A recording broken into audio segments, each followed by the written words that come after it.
If you're running an e-commerce store, you're probably making at least one of these 6 common errors that are costing you sales and growth. These mistakes can be the difference between you scaling to 8 figures and your store going bankrupt.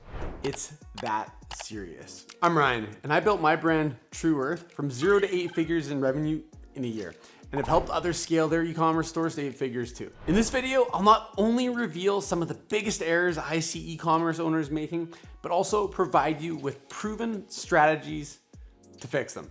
So if you're ready to stop leaving money on the table and start maximizing your e-com brand's full potential, keep watching. Neglecting reviews. Every single e-commerce owner will obsess over whether they're getting a good ROAS, how they can spend more money on ads, when in reality, one of the things that is affecting the conversions the most is their reviews. Before buying a product, almost everybody checks reviews. Nobody's gonna buy something from a store they've never heard of before without checking if the products are good. So if you ignore reviews, you end up pushing away thousands of potential customers, all because they saw someone give you 2 out of 5 stars, or even worse, because you don't have any reviews at all. On the other hand, if they see a ton of positive reviews with the negative ones having a quick and helpful response from you, the owner, then there's a much higher chance that they're gonna buy from you. The main platforms you wanna collect reviews on outside of your own first-party reviews, which I prefer stamped, are Trustpilot, YouTube, and Amazon. You should be using these platforms in particular because they're completely non-biased. So any potential customer who comes across your brand who wants to buy something will head to non-biased platforms to do their research because there's a higher chance that they aren't reading fake reviews. That's why it's super important to encourage your happy customers to leave a review. You can do this by sending them a thank you note after they purchase, or send them a small coupon code off their next purchase if they leave a review. The best reviews you can receive will be YouTube reviews. If you Google your company name and product reviews don't show up, you're leaving thousands and thousands and thousands of dollars on the table. You also want to make sure you actively respond to your reviews, especially the bad ones. If somebody wasn't happy with their purchase and they wrote about it, you need to respond quickly and solve their problems. Not only might you change their mind, but other customers will see that you care about them. The second big mistake e-com brands make is poor inventory forecasting. Customers want a reliable store where they can find what they need. If they find that items in your store are always out of stock, they're gonna start to get frustrated and look elsewhere. This can be extremely infuriating if you're selling a consumable and it's always out of stock, especially if somebody has a subscription. On the opposite end of the spectrum, if you order more stuff than you can sell, you end up with a lot of products just sitting around. But also you might need to pay for extra space to store the items. Plus, if the products aren't as trendy as they used to be, you might have to sell them for less than what you originally paid. Nobody wants to liquidate an overestimate of inventory.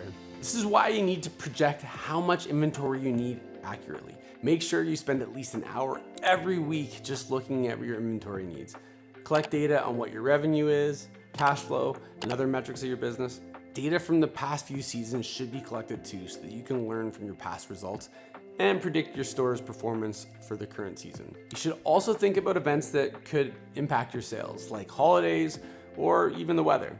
Everyone might view the same set of data differently, or someone might have more on-the-ground experience. Reviewing inventory might take a bit of extra time out of your day, but if you don't know how much stock you need, you might end up having to do emergency orders, which can be more expensive, stressful, and time-consuming in the long run. The third mistake, prioritizing brand over performance. Without sales, you would have 0 people interested in your store, and without interest, you won't have a brand. To get sales, you should prioritize how your products perform. When customers first come across a new brand, they're gonna be checking how well your product works. This goes hand in hand with your good reviews. Some e-com owners make the mistake of focusing on branded marketing. Branded marketing is when a company talks a lot about what makes their brand special. People need to understand what your product will do for their life, and less about how cool or the identity that your brand can give them. You can mix these elements in, but make sure that they understand what outcome your product is going to give for them before you just sit around talking about yourself. So to start driving sales in the beginning, you really need to focus on performance marketing, which is a combination of direct response marketing and brand. The main idea is that you want your consumers to act fast, buying something or signing up for a newsletter on the first time they click on your ad. Doing performance marketing focuses on getting results fast. You don't have too much money in the beginning, so you need to make sure that every dollar you spend on ads brings you back even more dollars in sales. Performance marketing, you let your product show all of its best features. Let people know how they should buy your product because of what it does, not just how it looks. Once people start buying your product because of these direct response ads, you can start to introduce them to what your brand is all about. A great place to do this, and where I love to get the ball rolling, is in the post-purchase sequence. You can send them emails after they buy something, telling them more about your brand's core values and what you stand for. You don't want to get lazy with your direct response marketing though. A lot of e-com owners just show a single ad that doesn't tell their audience much about the product, doesn't make them excited to buy it.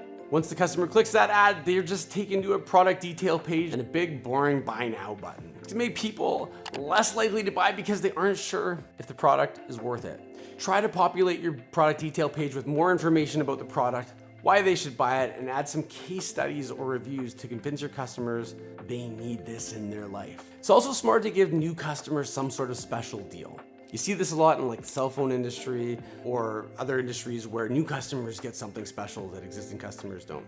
An example in e-commerce, especially consumer goods, would be like buy two, get one free. This is gonna make them feel excited to buy because they're getting a great deal. Chances are they've been watching your ads for a while and they've been just waiting for something to push them over the edge. The next big mistake I see a lot of e-com brand owners make is relying too much on Facebook ads. It's easy to funnel your attention on Facebook ads whenever you want more sales. However, this isn't usually just about Facebook and its algorithm. This is something that happens pretty much with every brand. You need to fix your own business strategy. When you send people from an ad to your website, where you send them to needs to be an exceptional experience. This means that it not only needs to look nice, it needs to be easy to read. You need to answer all of the buyer's questions. If this doesn't align with their level of awareness, they are going to leave. I know it's easy to blame Facebook for lack of sales, but most of the time, there are two things you need to fix: the content of your ads and your landing pages. On your ads, you need to make sure that you understand the conversion rate off of each of the ads. The conversion rate is how many people who visit your page from an ad actually end up buying something. You can make this conversion rate go up by improving your website and making sure your ads match what people see when they get to your site.